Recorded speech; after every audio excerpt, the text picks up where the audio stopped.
Bonjour ou bonsoir chers auditeurs et chères auditrices de notre web radio R212. Aujourd'hui, nous avons le plaisir de partager avec vous une analyse captivante rédigée par Khaled Hamadeh, en sa qualité d'expert invité.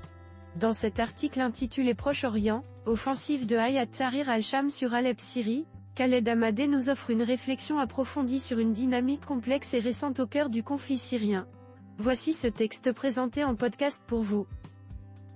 Khaled Hamadeh entame son analyse en décrivant les récents événements marquant ainsi. Depuis plusieurs semaines, une nouvelle dynamique s'installe en Syrie avec l'offensive majeure menée par Hayat Tahrir al-Sham (HTC) sur Alep, bastion stratégique du régime de Bachar al-Assad.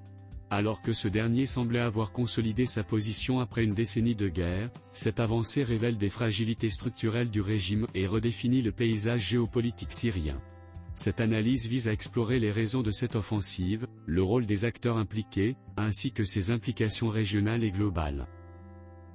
Pour mieux comprendre, Khaled Hamadeh se penche d'abord sur le profil du principal acteur de cette offensive ainsi. Qui est Hayat Tahrir al-Sham (HTC) HTC, principal groupe rebelle syrien, est issu de Jabha al-Nora, ancienne branche d'Al-Qaïda. Bien qu'il cherche à modérer son image, HTC reste marqué par des exactions graves et administre la région d'Idleb à travers un gouvernement de salut syrien, consolidant ainsi son pouvoir. Sa stratégie actuelle repose sur un pragmatisme calculé, visant à séduire certains acteurs internationaux et à exploiter les faiblesses croissantes du régime Assad. Ensuite, Khaled Hamadeh explore les facteurs sous-jacents de la manière suivante. Pourquoi cette offensive réussit-elle ? Fragilité interne du régime avec une économie exsangue et un moral affaibli dans l'armée. Division interne croissante et une base populaire réduite. Des soutiens externes affaiblis, exemple de la Russie, accaparée par la guerre en Ukraine, réduit ses efforts en Syrie. L'Iran, sous pression israélienne, peine à maintenir son corridor stratégique. Le Hezbollah, autre allié clé, voit ses capacités diminuer. Khaled Hamadeh aborde également le rôle des acteurs régionaux ainsi. Les acteurs régionaux tels que la Turquie soutiennent officieusement HTC, et profitent de l'affaiblissement d'Assad pour réduire l'influence kurde dans la région. Quant à Israël qui a pu fragiliser l'axirant Assad-Hezbollah, renforce sa position stratégique sans intervention directe. Il faut bien relever que la désorganisation des accords entre Moscou, Ankara et Damas offre à HTC une opportunité pour une offensive avec des conséquences locales et régionales. D'abord pour le régime Assad en perdant la ville d'Alep ou d'autres positions stratégiques qui pourraient menacer la survie du régime. Ensuite pour la région, l'instabilité syrienne alimente les rivalités entre la Turquie, l'Iran et Israël, tandis que la Russie et les États-Unis réévaluent leur stratégie. Pour la Syrie, une fragmentation accrue semble inévitable, divisant le pays en zones d'influence contrôlées par divers acteurs. En tentant d'avoir une vision géopolitique globale, nous constatons que la Turquie illustre parfaitement le rôle des alliances paradoxales dans la géopolitique contemporaine. Tout comme son intervention au Haut-Karabakh, Ankara allie pragmatisme et opportunisme, jonglant entre la confrontation et la négociation pour servir ses intérêts, parfois et souvent contrée au détriment des communautés qu'elle affaiblit.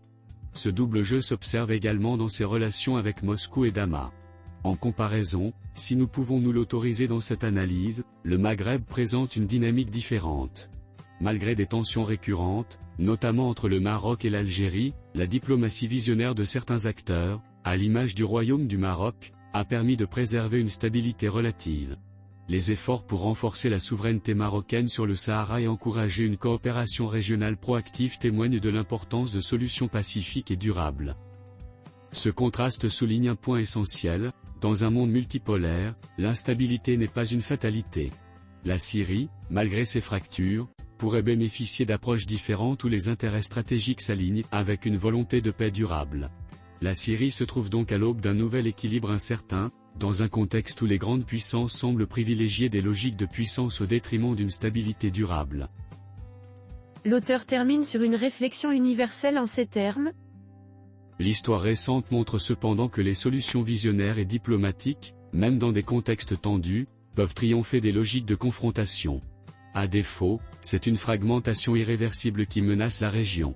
Rédigé par Khaled Hamadeh. Chers auditeurs et chères auditrices, merci d'avoir suivi ce podcast dédié à l'article de Khaled Hamadeh. Nous espérons que cette analyse vous a éclairé et enrichi. On se dit à très bientôt, si vous le voulez bien. Avec toute notre gratitude, l'équipe de R212.